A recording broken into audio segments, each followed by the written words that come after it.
কেন? তাদেরকে যদি তোমরা গালি দাও তাহলে তোমাদেরকে তারা গালি দেবে, কষ্ট লাগবে না?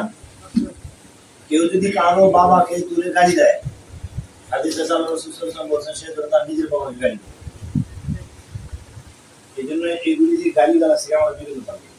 ফেসবুকে গালি, আমাদের মহাসচিব অধ্যক্ষ ইউনূস আহমদ সাহেব বলছিলেন যে লেখনী এবং বক্তব্য এই দুটা থেকে বেঁচে থাকতে হবে।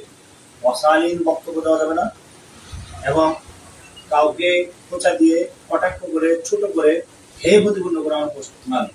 আমি গতকালকে একটা ফেসবুকে একটা পোস্ট দেখতেছি, কমলাবাড়ি ইউনিয়নের বিএনপির সভাপতিকে নিয়ে পাতি নেতা বলে কটাক্ষ কয়েকটা শব্দ উল্লেখ করে একটা পোস্ট দিছে। সে কোনো না কোনো ভাবে আমাদের সাথে দলীয় ভাবে একটা সম্পর্ক ছিল, এখন আছে কিনা আমি জানি।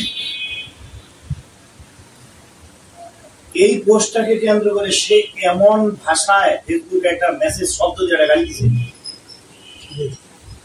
এইটাকে প্রতিবাদ করা, তার সাথে কিভাবে তার বিচারটা করবো, কিভাবে তার প্রতিশোধ দেবো, এটা ভাষায় প্রকাশ করা যাচ্ছে না। কিন্তু দায়ী কে?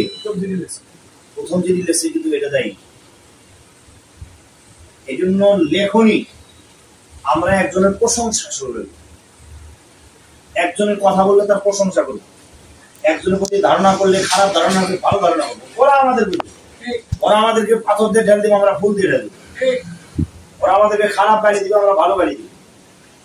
আর কেন্দ্রীয় কমিটি হাইকমান্ডকে আমরা ফলো করবো। তারা যখন কোনো বক্তব্য দিবে, বড়রা যখন বক্তব্য দেবে, সেটা ফলো করে যদি সম্ভব হয় তাও হিসাব নিকাশ করে দেবো ইনশাল্লাহ। ঠিক আছে ইনশাল্লাহ?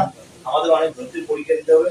আমরা আখলাক দিয়া চরিত্র দিয়া মা মিন শাইইন আসকাল, হাদিস আছে এরকম যে যার আখলাক যত ভালো হবে, যার ব্যবহার যত ভালো হবে, যার চরিত্র যত ভালো হবে, কিয়ামতের ময়দানে তার আমলগুলি তত ওজনদার হবে।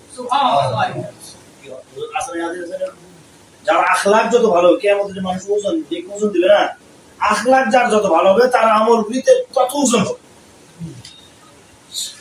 এই জন্য আমরা আখলাক, ব্যবহার, কথা, লেখনী সমস্ত বিষয়ে আমরা বাইন্ডিং এর মধ্যে নিয়ে কেন্দ্রকে আমরা ফলো করি।